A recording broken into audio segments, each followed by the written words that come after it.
So the lights on, cameras are ready. Welcome to a Canadian Hollywood production. This is a documentary of a garden party hosted at the Daniels faculty. It looks like one, right? So thank you for the whole outreach team, communications team, logistics for having made this happen. I was explaining to Larry that about a month ago, I gave the whole team here a heart attack because I said I would like to have an in-person talk as my first inaugural talk, and everyone was like, no, the censor, no, the weather, no, COVID. I said, I want to happen, and I want to be able to meet everyone. I want to be able to be outdoors so that we don't have to wear these masks. But I do want to acknowledge that we are still following all safety protocols, and that I hope everyone feels comfortable and everyone feels safe. If at any time anyone has any concerns, just let one of the very useful, helpful student helpers around. They're wearing a red shirt. Here we go. I did the same thing as I did last week when we held a very important event here, is I just started speaking without introducing myself, as if you all know who I am. So my name is Juan. I am the Dean and Professor of the Daniels faculty, and I'm very happy to be able to welcome you to our school, especially after such a difficult challenge of everyone working and learning online, and it's a really, I think, a really important moment to celebrate hopefully the beginning of some return to normality. Today is the first day that kicks off the public events program for the faculty. And for those who's joining us online, welcome as well. Today, the event's called How, 10 Questions on the Future of Education and Engagement. This is the first event of our fall 2021 public programming series. And through a series of book talks, panel discussions, and lectures this term, our aim is to foster a meaningful dialogue on the important social, political, environmental, and cultural challenges that confront our world today.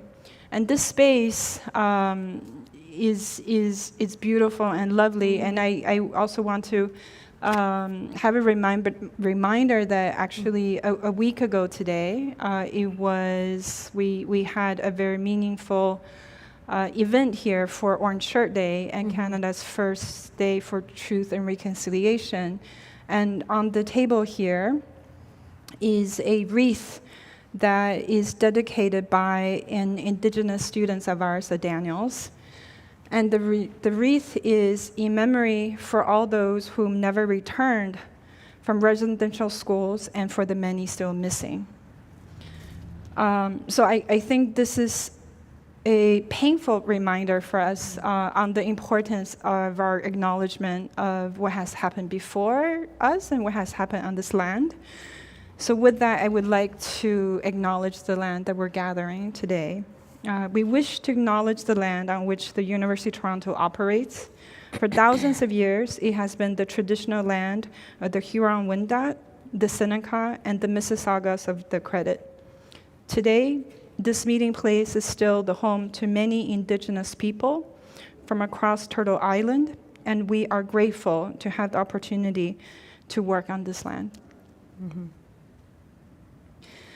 So the intention of tonight's program is to open a dialogue that we will continue throughout the year. For tonight, for those who's joining us online, you can continue to type questions into the Zoom Q&A, and you can also connect with us on social media. And there are many, many urgent questions to address, and while we won't be able to answer all of them tonight, I look forward to continuing the conversation through our website and other online platforms and for future dialogues. Having joined the Daniels faculty and arrived in Toronto 2 months ago, tonight is my inaugural lecture. Welcome. However, I wanted to turn this lecture into a dialogue because there's so much for me to learn. So tonight, I'm very, very honored and grateful to have 4 Daniels alums who are making important contributions to the school, to the academic culture of the Daniels faculty, and to the civic life of Toronto. Please welcome Dr. Shashi Kant, Ms. Kaari Kitawi, Mr. Bruce Kuwabara, and Ms. Yan Wu. Welcome. Thank you. Welcome.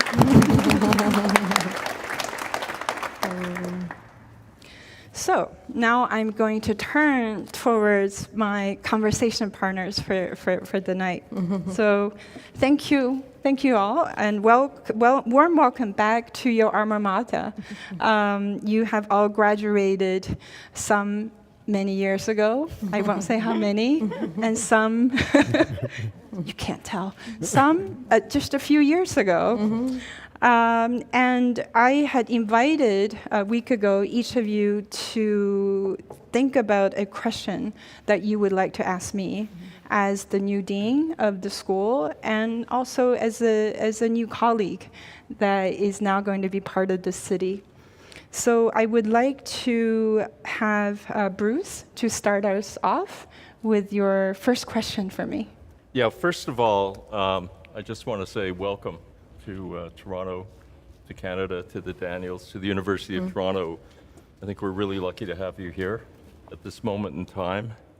I had a softball question, but I'm not going to ask it. I want to move on to the real question, which is, how do you think about interdisciplinarity and intersectionality at the Daniels in terms of the challenges that society is facing and architectural education is facing today? Thanks for the non-soft question.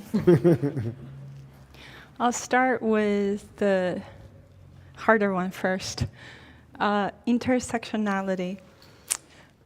So I was born in China in the 70s, and my parents immigrated to the U.S. when I was 11, so I was a very reluctant immigrant from a very beautiful historic town into the cornfields, Ohio. And I didn't speak a word of English. And my father is a firm believer in sink or swim. And so as 11 years old, he put me in the local public junior high, second semester of 7th grade.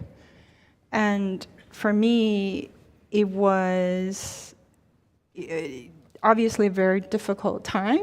I didn't know the language, I didn't know the culture, but I did receive the warm hospitality, actually, of my school at the time. And even though I was the first non-English speaking, first Chinese student that the school has ever had. And it was a learning experience both for me and for the school to be able to adopt. So my whole life, I have always been aware of the fact that there's always multiple truths and multiple realities. So growing up in China, we were taught that our fellow American comrades were living in the turmoil of capitalism and deep suffering. And after moving to Ohio, I learned, in fact, I was the one that was suffering in communist China. So for me, this issue of identity, this issue of history, this issue of truth,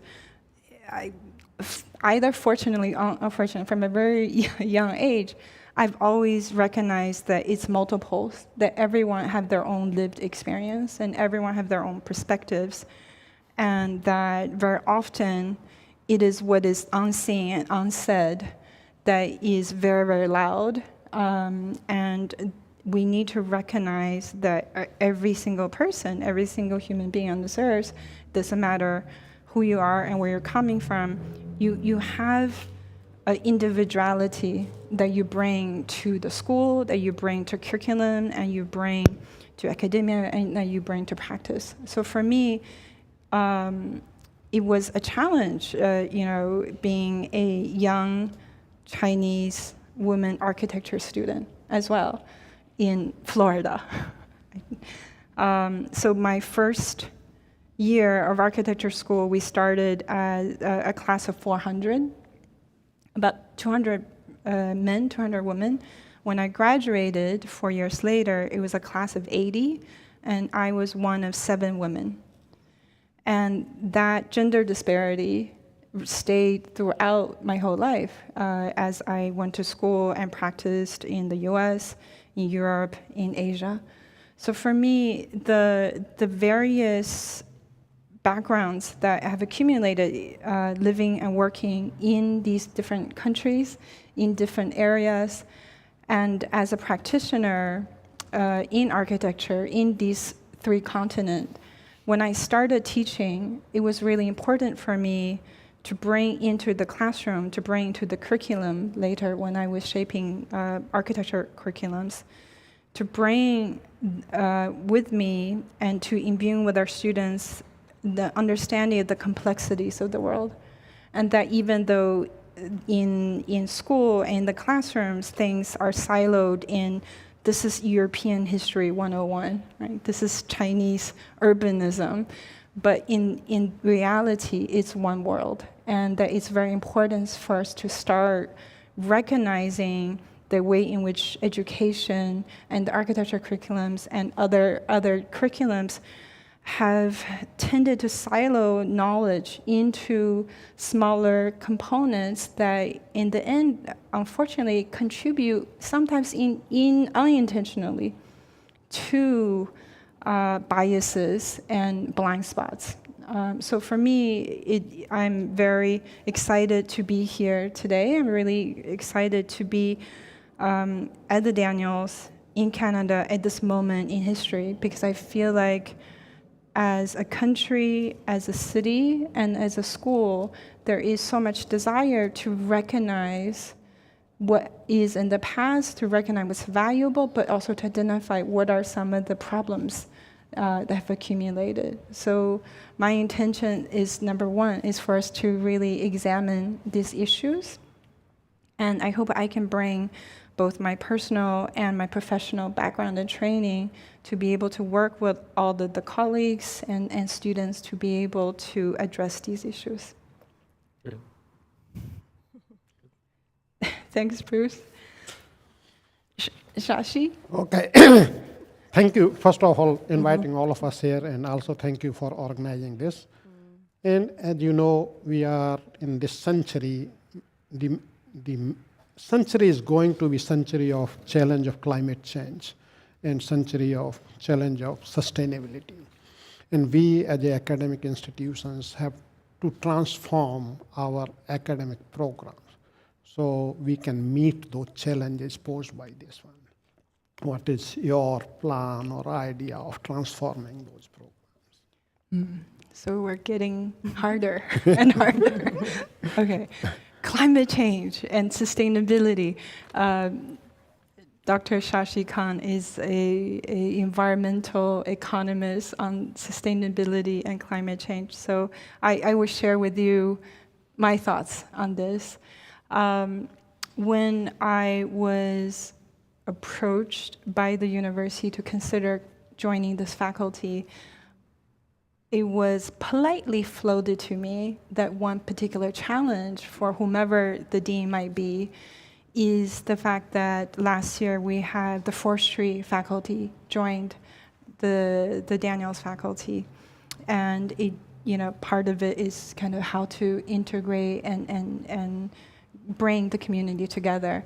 And my initial response was I didn't see it as a challenge. I was really excited. I saw it immediately as an opportunity. I was thinking that finally here is an opportunity for me to do something with a group of colleagues that I have always tried to do in my own classes and in my own program, which is to recognize that the world is not divided between the built environment and the natural environment. and to recognize that for any of these major issues we're looking at, whether it's climate change or issues of sustainability, there is no singular solution. There is no singular method of research. There's no singular practice that can tackle this. So I'm quite excited by now with the condition we're in and with the mentality that we're in, and now with the faculty having scientists and designers and artists all working together, I have a small ambition, which is, could we consider to really set up a direction for the school where the courses and the curriculum is always shaped, that in every single course is always considering the built and the natural together, that they're not entirely separated in different disciplines, that when we look at research, we look at it from design, and we look at it as a design research question, and we also look at it as a social science question. We also look at it as a natural science question, that we examine these common questions we have with these mixed methods of inquiry. And I am a firm believer that actually the design knowledge and architectural knowledge can have a lot to offer towards the sciences such as forestry, in terms of management, in terms of sustainability, in terms of value added for the future of Canadian's forestry industry. And by that token, all of the research methods and the wealth of knowledge of the land we're in and the forests and the very nature that the world has to be recognized can really enrich the way that architects and planners to be able to re-examine the questions that we are trying to ask since the beginning, right? I think all of us in the various disciplines have always had a common goal, I believe, which is through what we research, through what we design, through what we practice, is we want to make the world a better place. We want to contribute to the everyday life. That's our common goal, and I do think that as long as we keep that in mind, if we can take a step to say, could we experiment with a different way of looking at the curriculum and courses, and perhaps that can get us to be able to get to some answers that so far have not been able to be asked or have not been able to be answered, which is the escalation of climate change. I do think that it's no longer I do think this issue of sustainability is no longer just a nice to have question. It's no longer just a social question. I actually think it is a question of survival. Right? It is a question of human survival. So we must radically change the way we teach, and we must radically change the way we live, because whatever it is that we have been doing, and that I don't just mean us at school, but I mean everyone in this world, whatever it is we've been doing hasn't worked. So I think it's time for us to try a different way to look at this. And I do believe with all of the talents and resources and intelligence that is at the Daniels faculty and U of T, I do believe we can and we should contribute towards that step. Good, thank you Thanks. so much. Yeah. Thanks. Yeah. Thanks. My turn? Yeah. Okay. Well, thanks for having me here, and thanks. It's really a great honor to be with you guys here, and also thanks for delivering your inaugural speech in such an inspiring and radical way. So my question is actually.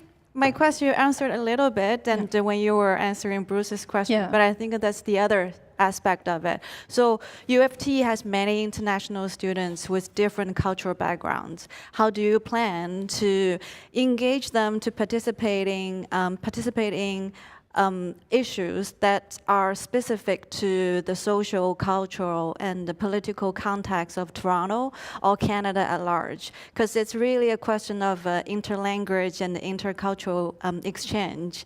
And how do you plan to facilitate that based on experience? Thank you. I have to admit, again, when I was thinking about moving my family from Hong Kong to Toronto, my first Google was Toronto, the city, not the school, because I've always lived in fantastic cities, and I draw my energy for teaching and research from the city and the community that I live and work in. And I was really excited to read about Toronto being a multi-international and diverse community. And one thing that really convinced me that this is possibly a new home for me and for my family was this very evidence-open attitude that Canadians have towards immigration. And I find that in 2021, it is entirely rare and radical. I do not know a single other country that today has the majority of its citizens in support of immigration. And not only that, to have it to be such an even distribution across the country, right? It's not unlike the US, which is really the urban centers. So for me, that gave me the confidence that this is the city for me. That gave me the confidence that Toronto and U of T is going to go on to be a leader in the world, a leader in thought, a leader in culture. Because when everyone else are closing their borders, which is always a sign of defensiveness, Canada is keeping the borders open. And the evidence is also that at this kind of high percentage of international students we have, like yourself, at the Daniels, and in University of Toronto. And I actually think, from my own experience and so also from my academic research, that it is immigration and the flooding of particular cities and countries with new ideas and new thoughts and new energy, that is the engine for creativity. That is the engine for sustainability, both in terms of economics and culture. And for me, that's an asset, meaning the existence of such a diverse group of international students at university. And I feel from the short time I've been here, which is only 2 months, that is a community we haven't served as well as we should. And I say that also for the Daniels, but also in general at U of T in general. And this is something that I've been invited to be on a working group led by the Vice President International at U of T. That is a question we're addressing. How can we better understand the challenges faced by international students, and how can we better recognize that U of T is no longer a university that's serving and producing talents for Canada. We're receiving talents from all over the world, and we're producing talent for all over the world. We're not only training people to work in Toronto and Canada, we're training people to be leaders in wherever they choose to go. So for me, this is something that I would like to contribute both at the university level, but also to start to create dialogues, initiatives that we can start to address that here in the faculty. Thanks. Thanks. All right. Hi, Kaari. Hi. Thanks again. I echo what my colleagues have said. Thanks for making space for us to join you on such an important day, and thanks for everyone that's here. So my question is, Daniels is like the leading school in Canada, and I feel like there's a local as well as national and international mandate, not only to be a thought leader, but also to lead by example. So I want to find out, like, during your tenure here, how do you intend to make a change in terms of the recruitment and the enrollment of students from underrepresented communities, particularly the Indigenous as well as Black? And I'm just would like to know how you're going to do that in terms of the faculty as well as students. Yeah. Yeah. So first, I'm going to ask lots of questions because I don't have the answers.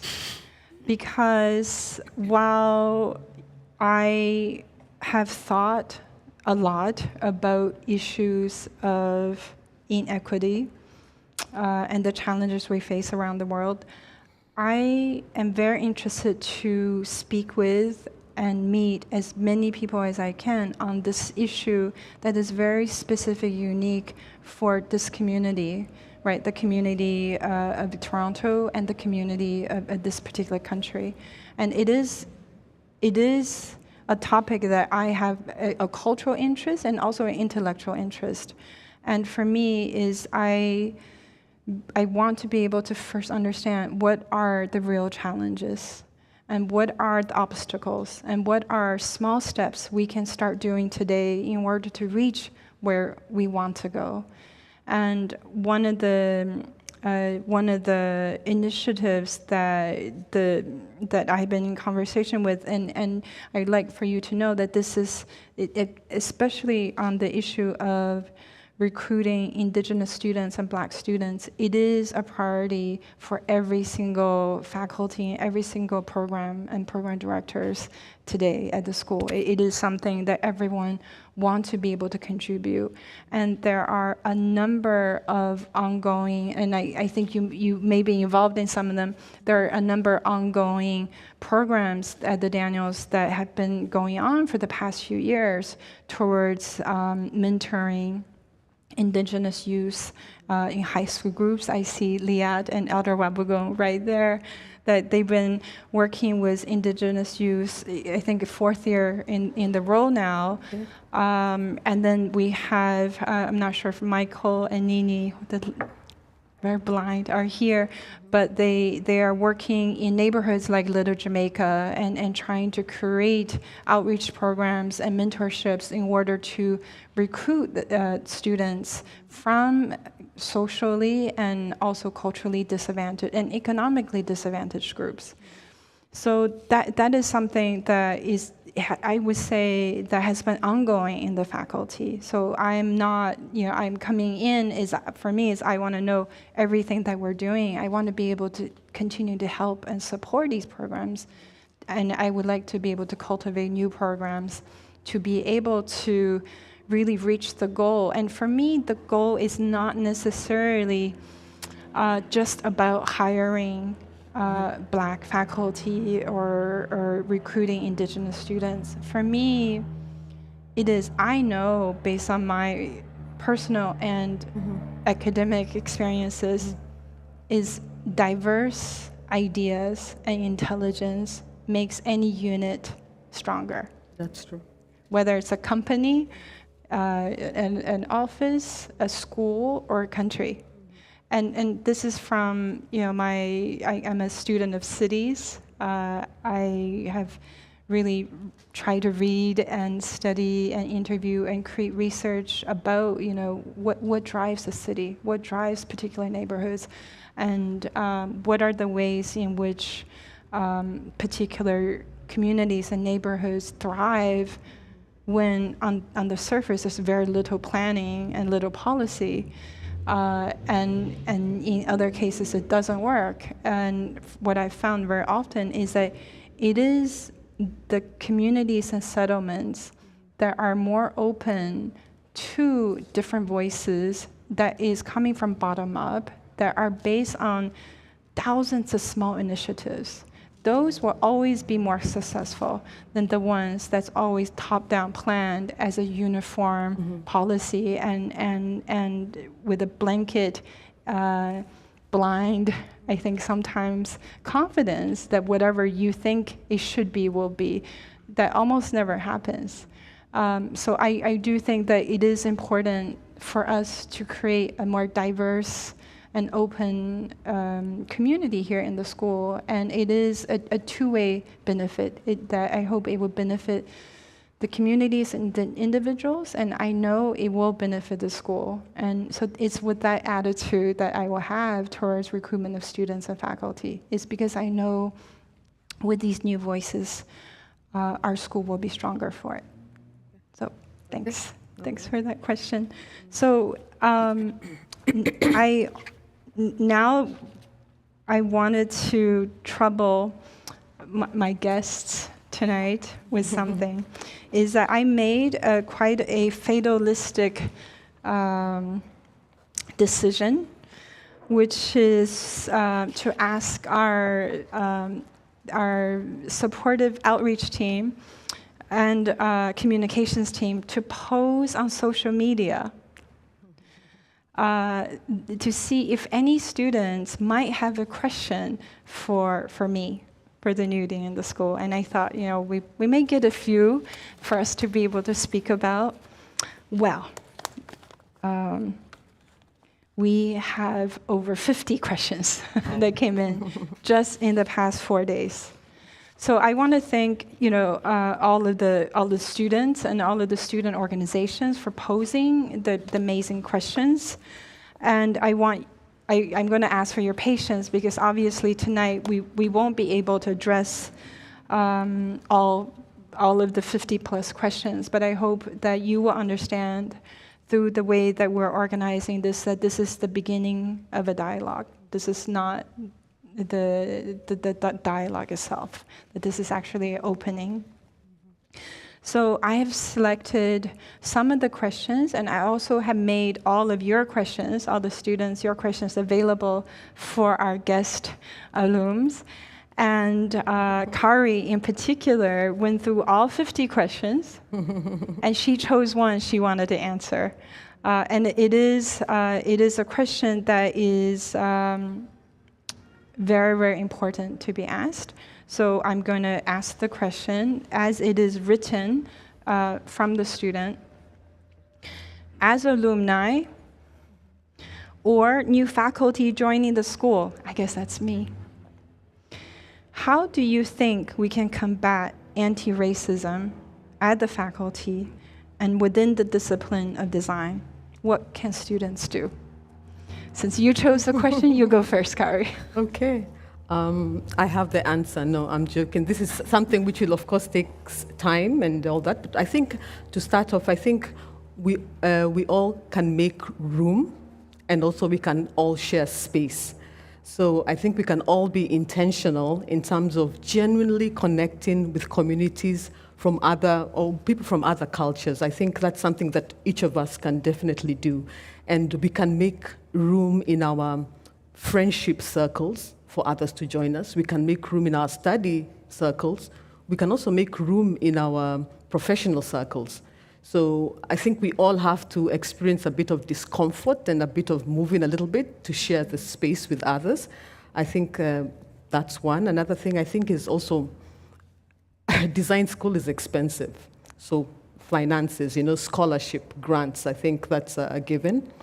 And something else I think is that we all realize that there's no lone ranger in solving this situation or this question, We all have to work together. We have to work, the professionals, the alumni, as well as the students. No person can solve this alone. So I think there's an opportunity for us to collaborate and move this forward.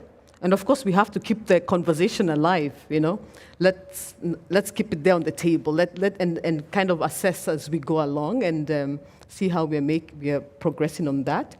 And I think another thing is what I think it was Friedrich Nietzsche who said, when you're fighting a monster, you have to be careful you don't become a monster in the process. Yeah. You look into the abyss, and the abyss looks back into you. So even as we fight something so ugly, we shouldn't become it or nasty to one another. Let's see how we can push this forward together. That's my little take. Thank you.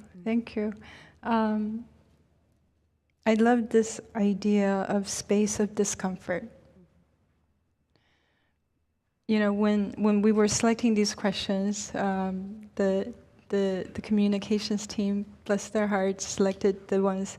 How do we have dialogues? I was like, no, let's find some of the harder ones, because it is the discomfort that we have to recognize. And it is by being uncomfortable that we can change, right? Otherwise, if we're constantly in our comfort zone, there will never be a change. So thank you for your fantastic ideas, and I hope that we can count on you. And as you have already been engaged with the landscape architecture program, and I hope that the rest of the programs can also count on you as a conversation partner and as a friend. You mentioned, I also love that term, as a friend of the school, for us to be able to continue to have some of these conversations. Yeah. Thank you, Kaari.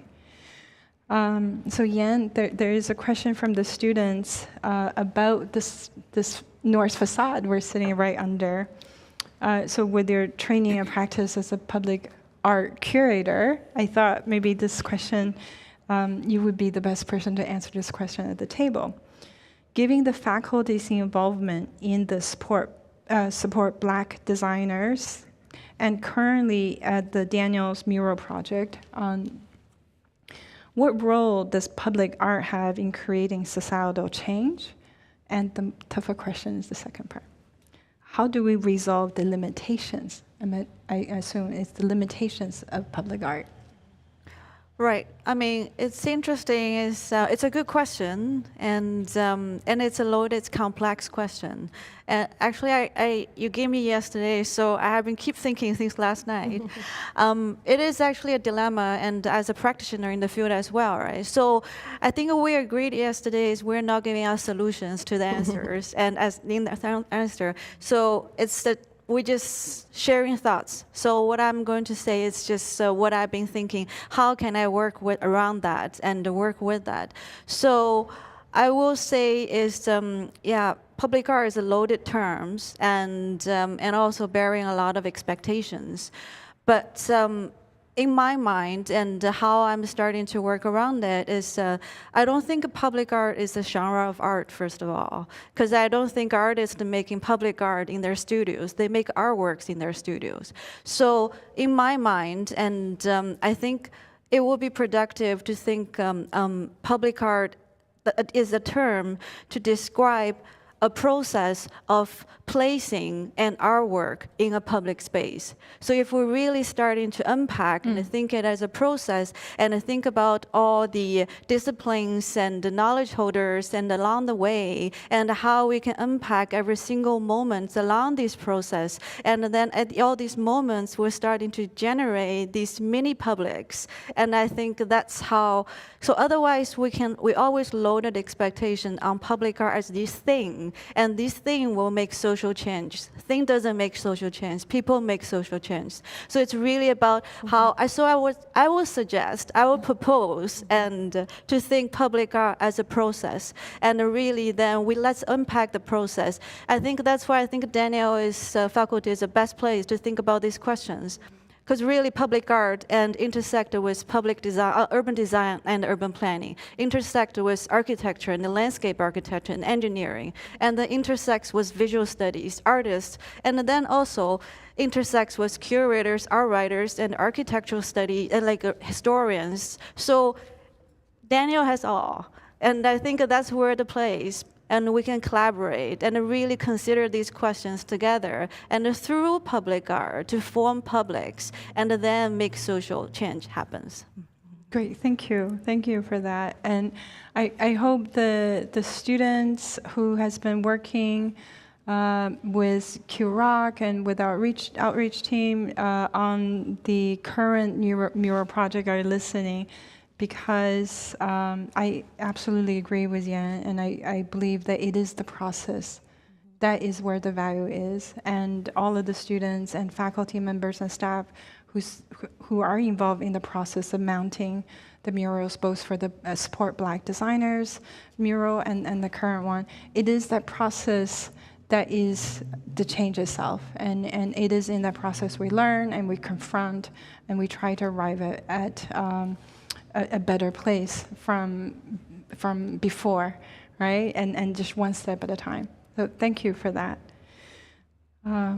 Shashi? Yeah. So as your question to me was regarding climate change and sustainability, here's a related question from the students. As climate change worsens, how can Daniel's student, staff, faculty, and alumni connect with nature, its preservation and growth in their practices and everyday lives? Thank you. As you see, this question is if I had some real answer, and I will get a Nobel Prize at least, or something bigger than that.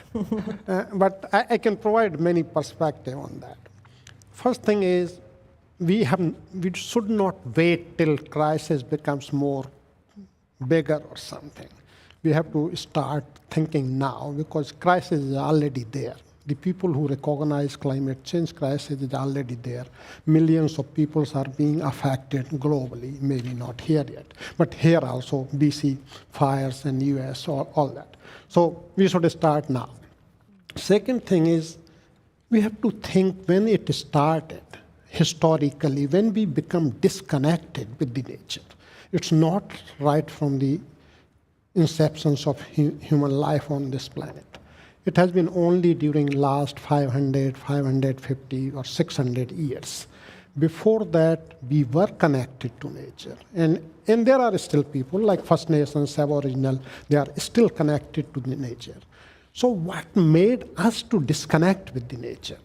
And what, in my mind, what made it disconnect to nature, this Cartesian view of the science. Earlier, we used to, or we intended to learn nature, to learn about nature, not to rule nature, not to overcome over the master over the nature. And that started with Cartesian view, and people here may know more than me. The physicists who created this Cartesian view and dominant view of science, they have themselves discarded with this quantum physics. Quantum physics, the basic, you can say the fundamental of quantum physics is everything is interdependent. Everything is interconnected. Even electron, the lowest particles, you can say, cannot, or particle, or whatever you call it, they cannot exist by itself. If there is no proton or neutron, there is no electron. So this is all, the world of science is based on connections and interrelationships.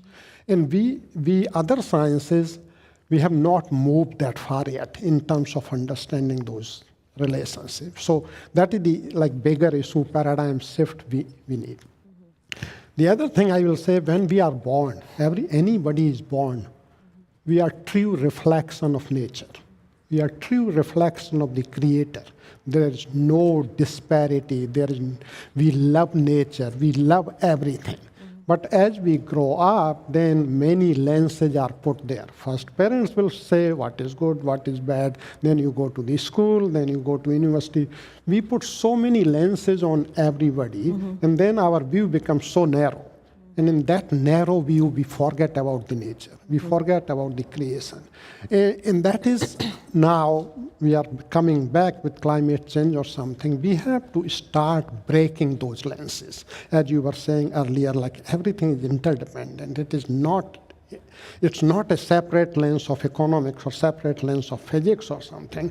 And that is what I hope and I believe that this paradigm will move towards that. And then only we will realize the importance of the nature. So now, coming back, this is more philosophical thing you can say, coming back practically, how can we do it? So one is obviously the students here, particularly in Faculty of Architecture and Forestry, and they are more close to nature, they understand the importance of the nature. They have to start, even if it is not in their academic programs, but they have to start learning, throwing those different lenses and having a broader lens to this. And that's how you can connect with the nature. The fourth thing I will say also, with this scientific view, we have become dominated by our mind. We forget about our heart. And you can see so much that where you find the most peace. You find the most peace not in a big and crowded area. You go there, you enjoy there, but peace you find when you go by yourself, when you look into yourself inside. And that peace, if you look inside, you can connect with the nature very easily. And you can see so many examples. I heard a long time back, the Carter, somebody asked him, President Carter there, when you are in trouble, what do you do? You say, I go to walk in my forest for 1 hour. I am away from everything. And people may say it is not scientific. For me, it is scientific, but our science has not advanced enough to understand that why it is happening. Now science has started talking about yoga and meditation and all that, but we have not gone to forest to learn what forest or nature can provide you in terms of the peace, and so we will reach there. So this is individual. Now as an institute in the Faculty of Architecture, definitely I think we here we talk about all time about a place. If we can make this faculty as a place where people come and say, oh, this is something different, where we see something to connect with the nature, which may be like architecture and forestry people coming together and the visual arts people coming together, you can create that type of the place where people can feel that connection. And the next thing is our programs. How can we incorporate something like not a program focused on this, but program which can incorporate that spirit in all the programs? Then obviously that will help. And then from the program we go to the community, like how can we expand from the Faculty of Architecture to a bigger community? That's what I will say. Thank you, Shashi. Again, for all the students that's listening, especially the students of design,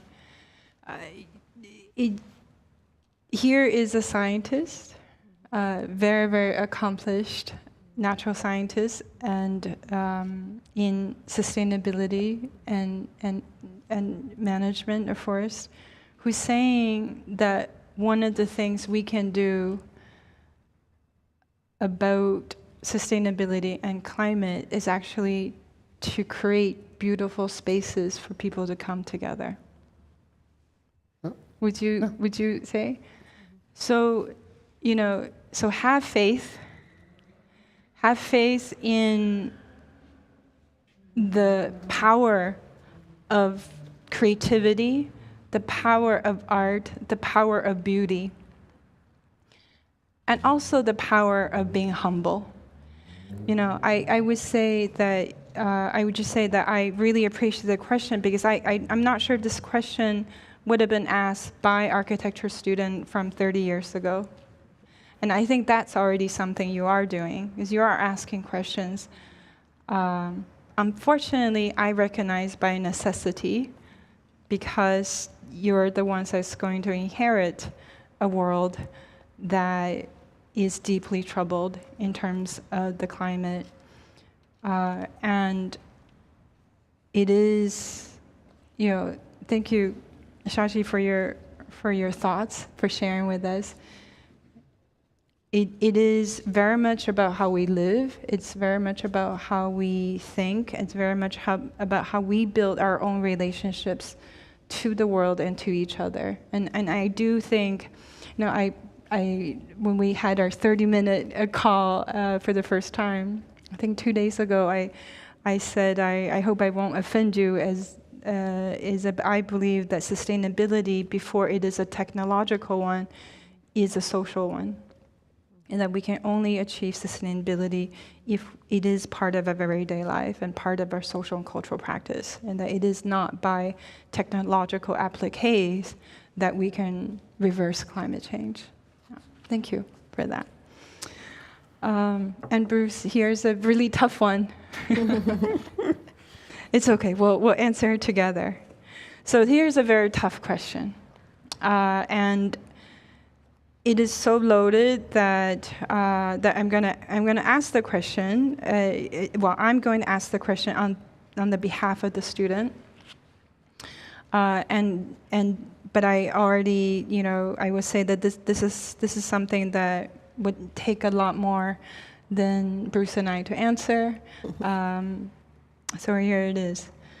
With Toronto's housing bubble, low wages, and unfair practices in architecture and other design disciplines, how can students create a career while advocating for themselves and for people who have been marginalized? So this is really, I think in some ways this is the elephant in the room. And Kaari, you addressed it a bit earlier, that the design disciplines, architecture, landscape architecture, in visual studies as well, it is an expensive field of study. And our graduates, once they go through very difficult years, 4, 5, 6, 7, when they do go out to the world, there's that question, right? How do I support myself and support my family? Because we can only help others when we're strong, right? So I feel this question, whichever student that asked it, and it is a question I think as a profession, I think for the past, especially I want to say for 2 decades, our profession, Bruce, in architecture, we've been grappling with this issue of, student internships and how do we make it more economically more accessible, and how do we allow students to be able to have a certain stability. However, it seems for as much advances and reform we try to make in schools and in practice, we also are combating, in some ways, the worsening, economic issue of the city, right? From I'm just trying to learn that housing today in Toronto is more expensive than ever in history of the city. Right. So for me is that I do recognize this is absolutely a serious issue that we should all look at and should tackle, and this is something that I would like to examine as a faculty, as to see what can we do in school, to better prepare our students, to perhaps teach them more entrepreneurial methods of practice, to give them channels by which that they can ask further questions on finance, further questions on practice, and further questions on possibilities of what they can do with their education. So I also would like to invite Bruce to help to answer this question, to see, what perhaps from the profession, from the architectural practices that will be future employees of our students. What do you think the practice could do towards this end? It's interesting, in this pandemic, after George Floyd was murdered and Black Lives Matter, and in the context of truth and reconciliation, it really was a shock. And I think everyone who's here has gone through a lot of thinking, deep thinking about, their relationship with other people. For me, it's taken me pretty much a lifetime to try to become a Canadian. It's a long journey, believe me. And it's quite a remarkable construction. And it is a remarkable opportunity as well, because I agree that I think that Canada is one of the few open countries and one of the few working democracies, that we've got a lot to work with on all of these issues that aren't available in other places in the world. So, we have to really do a lot more, I think, to deal with the inequities, the differences between economic strata in society. It's one of the things that differentiates us from, say, the United States, which is always more extreme wealth and more extreme poverty. But the extent to which we allow this country to be divided like that is a problem for the future. So the question of affordability is on the table, and I think everyone realizes like it has a lot to do with the entire real estate and development community. And I think what you're doing with this conversation is I think you're trying to reset the core values of the institution. That's what's happening here, I think, today. I would never have imagined that I'd be sitting here in 2021 at a table like this with you, to even have the opportunity to lay out what we really think has to be done. Okay, so one of the things I would say and we have a growing office. We've actually attracted a lot of people through the pandemic. We were basically hiring a person a month. It's more than that, but we brought the community together through a series of town halls, which were all Zoom calls. But we listened very carefully to a lot of the younger recent graduates, some from this school, but other schools as well. And that's actually when you get the conversation, because they come from different schools and they come with different values. But the direction was about career development. So we support that, creating a framework for recent graduates to enter the profession where they actually can see a future and earn that future. In terms of wages, it's a very competitive world out there in architecture, and it's notoriously terrible in terms of pay scale, but I think it's changing, and it's changing. We're always looking at participate in salary comparative reviews stateside and in Canada, and believe me, to attract talent, it's a different generation. Young people actually are quite smart about this, and they do a lot of comparative sort of applications. So we've learned a lot. We listen to a lot of young people in our office, and they're very smart, they're very articulate. But they didn't want us to just keep talking about our core values, so they wanted us to actually do something. They said, what is KPMB doing? You've had your workshops, diversity, equity, accessibility, and inclusion. Accessibility is always left out, but it's actually a key piece of the puzzle. No access, nothing happens. So what we did is we completely redirected all of our programs. One of them was through a really good friend of our office, Michael Prokopow, who basically asked us to give money to this group called Inspire. And we had done a lot of our own research about why there were so few Indigenous architects in Canada. There are 18 of them registered.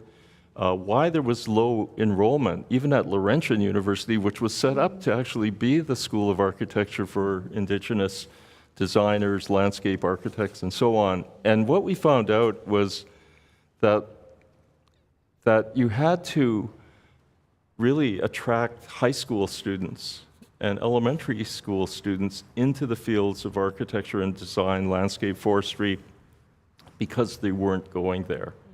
And so a lot of the programs that we've been supporting that I think are really good, and I wish I could take credit for them, but I can't. I just can't, because I didn't initiate it. I just listened to other people, and I could see where they were going with it. So we've sponsored educational programs, and for students, elementary students in the GTA, BIPOC programs like 360 Kids and the Canada Cancer Society. I mean, they were into programs that are being offered by the Daniels and a university that may or may not be called Ryerson to basically study the future of Toronto. And there were 500 kids that came out in the pandemic, and it was fascinating. And then we did a special program with, we created an Indigenous Design Excellence Award. You know, Marianne McKenna, one of my partners, is on the advisory council at Laurentian, you know, the McEwen School. And so we were trying to create an incentive, like if you could get to that school, you might, and you're Indigenous, there's a scholarship waiting for you, that kind of thing. And we watch how the programs work. And then there are groups like the Black Architects and Interior Design Association, which we support. You know, like actually, like all the young people were saying, like, you're not doing enough. You just, you know, you just, you know, show us something that might actually trigger change. Don't just talk about the theory of it, but do something. So for me, it's about running a practice that can be very profitable, so that we can give back to the things that actually might make the change that we actually want to see happen. And, you know, it's an incomplete project because, you know, there's way more to come. And I think, you know, for example, we realized that for a lot of the elementary schools, I'm trying to find in my notes here, because what we did is we covered the costs for technology. A lot of inner city kids don't have technology. They don't have iPads. Everybody's got iPads. They don't have iPads, so they can't even participate in the program.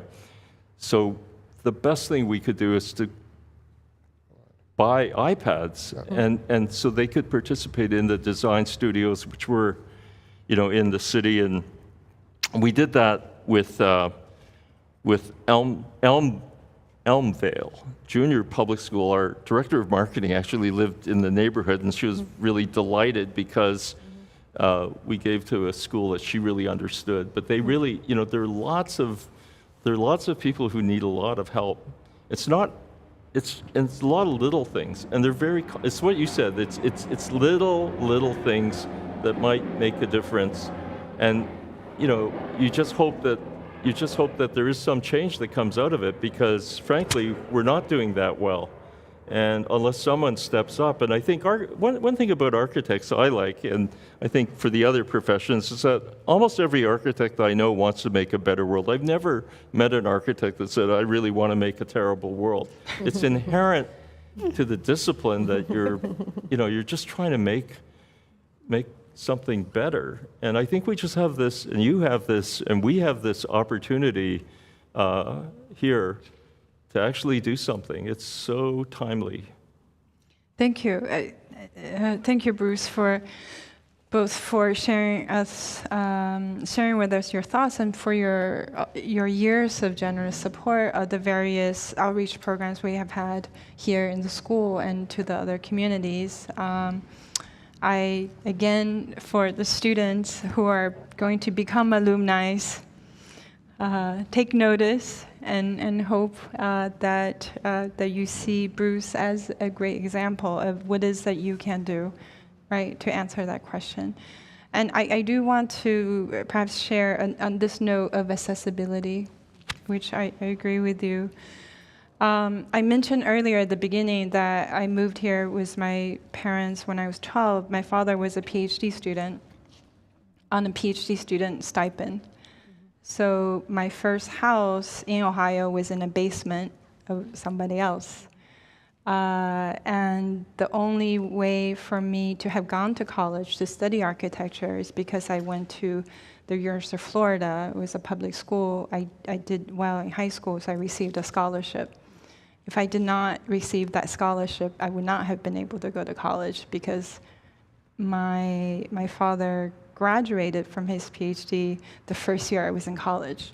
So we had very little income.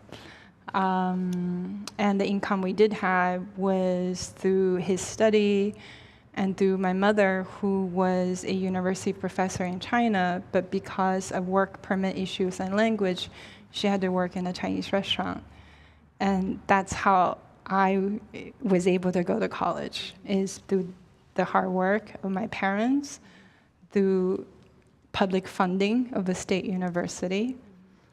So that is something that is very close to my heart now that I'm here in a public university.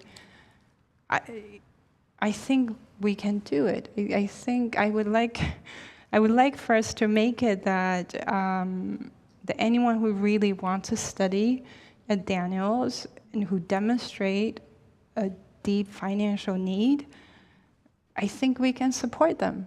I don't, I think with all the resources that we have and all the heart and intelligence and intentions, we should be able to make our programs accessible.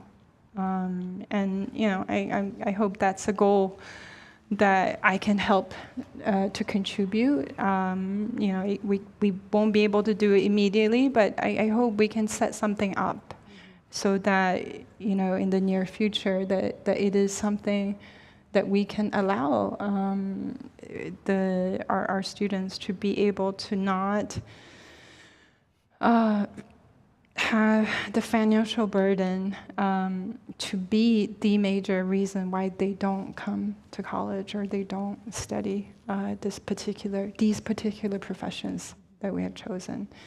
Because for me, I remember, I was a terrible student growing up in China, and I think it's because somehow everyone was poor in 70s. 80s of China, but everyone knew you could get a job because planned economy. You can be poor, but you have a job. So I don't think I ever had the type of mandate as a really rebellious young girl to study. Everybody else did, not me. I just think I was just very odd. And then when we moved to the US, and when I realized that the only way for me to go to college is if I make good grades and I get a scholarship. I knew that was it, and that was the reason why I started studying and actually doing homework. And it's kind of this realization that as the hardships and that immigrant families face and marginalized groups face, even with all of the hard work, if there isn't that public institution, right, a public university, public funding, scholarship, it's still very, very an impossible dream. So that is something that I think that as a public university that we are, which is University of Toronto, I think we should be able to make steps to make our school more accessible. And to try to alleviate some of the mental and financial burden of our students. So that's my own answer towards the students. So I move to the final question tonight, which is a question that perhaps would allow me to wrap up by informing you of another opening tonight. The question is, the undergraduate and graduate thesis are highlights of students' personal passions and interests. What projects are particularly relevant this year? And how can students bring their own interests in other projects and courses? So I want to be able to let the students who's asking this question and let everyone who's gathered with us today is that we have on show at the Larry and Wynne Richard Gallery at our faculty an exhibition, and today is also the opening of that exhibition. It's called How? 10 Questions on the Future of Advocacy and Change. An exhibition that features thesis and capstone projects from 10 students who are now alumni, right, because they graduated last year, from our architecture, forestry, landscape architecture, urbanism, and visual studies programs. Framed by 10 questions, the projects emphasize the methods and processes enlisted in the act of imagining possible futures. The work featured in this exhibition is underscored by the events of this past year, which included a global pandemic, the forward march of a seemingly irreversible climate crisis, and sustained protests against social inequity and structural racism. What is the role of architecture, forestry, landscape architecture, urbanism, visual studies within this context? And it is with this intention that we have organized this exhibition, and every single thesis project is framed by one particular question. And I really invite all of you at your convenience to be able to see the work that's being displayed. And I want to give special thanks to Jeannie Kim, our faculty, who is the chair of our exhibitions committee, as well as the student team who supported the exhibition, Brandon Bergen, Ashlyn Beers, and Gemma Robinson. Thank you very much. And we hope that you will be able to see the work, and we hope we will be able to post it online for those of you who are not able to physically see the work. So in closing, I would like to also thank all the students who have raised all the questions. They have been very helpful for me, and I hope they were helpful for everyone here, to be able to understand more about you, and more about you as students, and more about you as individuals, and more about you as aspiring future artists and designers and scientists and researchers. I also want to thank the student groups who also organized some of the questions, such as the Daniels Art Directive, Student Equity Alliance, Sport Black Designers, Daniels Orientation Team, iLight Architecture, Landscape and Design Association. Thank you so much for your participation, and I hope that you can keep those questions coming, and we'll try to set up an online forum to collate these questions and for us to be able to answer these questions together throughout this year. So, and finally, I would like to give sincere thanks to Bruce, Shashi, Yan, and Kaari. Thank you so much for joining us tonight, and thanks for everyone for coming.